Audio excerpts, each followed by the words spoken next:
Hi everyone, আসসালামু আলাইকুম। তো বন্ধুরা, আজকে আমি বড় কাতল মাছের মাথা সাথে কিছু মাছ দিয়ে সিমের বিচি দিয়ে মাখা মাখা রান্না করব। এই যে মশলা কষিয়ে নিচ্ছি, আর এই হলো সিমের বিচি, কিছুটা আস্ত কাঁচামরিচও দিয়ে দেব, আর এই মাছ হলুদ লবণ মরিচ দিয়ে মেখে রেখেছি।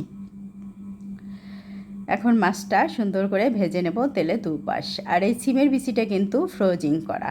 এখন তো সিমের বিচি পাওয়া যায় না, তো সিমের বিচিটা একটু ছোট আছে আটিগুলো, এবছর বড় আটি পাইনি, যা পেয়েছি তাই কিছু ফ্রোজিং করে রেখেছি, তবু মাঝে সাঝে খাওয়া যায়। আর সিমের বিচি দিয়ে কিন্তু মাছ রান্না মাংস রান্না কিন্তু হেভি লাগে, খুবই মজা লাগে। তো এখন মাছটা দিয়ে দিচ্ছি।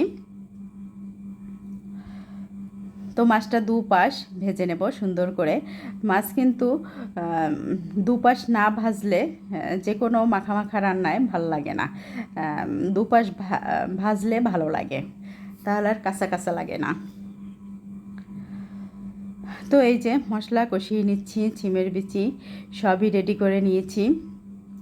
এখন মাছটা আমি একটু ঢেকে দেব, নইলে আবার তেল গায়ে ছিটে ওঠে। মাছ যখন ভাজা হয় দুই পাশ, তখন আবার গায়ে তেল ছিটে ওঠে। তো এই মশলার ভিতরে কিন্তু আদা রসুন জিরা ধনিয়া হলুদ লবণ মরিচ মাছের মশলা সব কিছু দিয়ে দিয়েছি। আর তেলটা একটু কম দিয়েছি, আমি তেল কম খাই। আবার মাছ ভাজতে আছি, সেখানেও কিন্তু তেল আছে।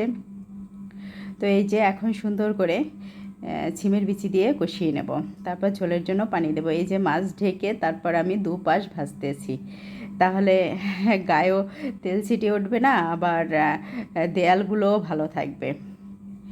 দেয়ালে ছিটিয়ে উঠলে একদম তেল তেল একটা লাগে, তখন খারাপ লাগে।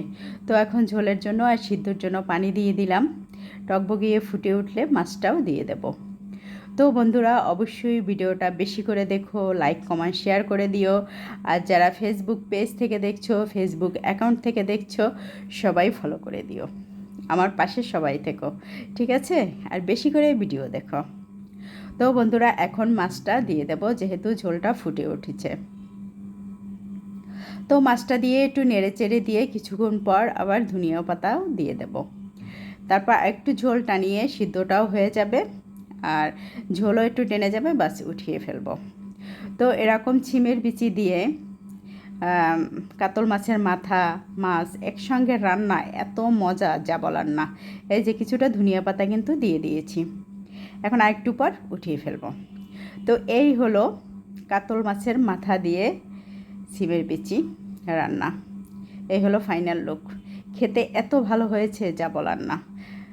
আসলে সিমের বিচি কিন্তু ফ্রোজিং করে রাখতে একটু কষ্টই আছে, আটিগুলো ছোলা ছিলতে একটু কষ্ট আছে, তারপরেও এরকম রাখলে মাঝে সাঝে খাওয়া যায়, বেশ ভালোই লাগে। তো ঠিক আছে, আজ এ পর্যন্তই, ভালো থেকো।